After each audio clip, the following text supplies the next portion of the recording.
Hello and welcome guys. In this short and basic video we learn how to add save images as type context menu on Windows.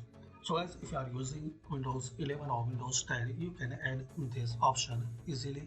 Just open Chrome browser. Now here guys, click on apps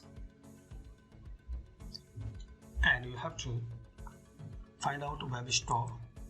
And in web store there is very popular extension save images as.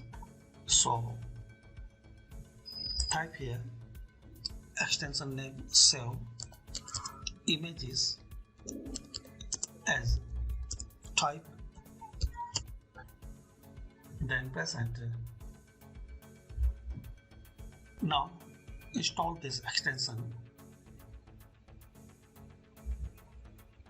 Install to your Chrome.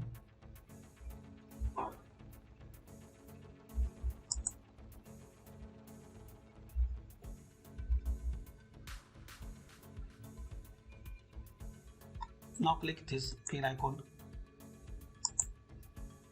then pin this extension.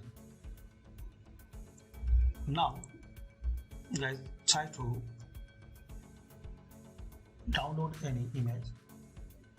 So scroll down and here guys, once you right click you will see this option save images as type, and here you can select your type. So this way guys you can add save images as type context menu on Windows. Thanks for watching. Please comment this video useful for you or not.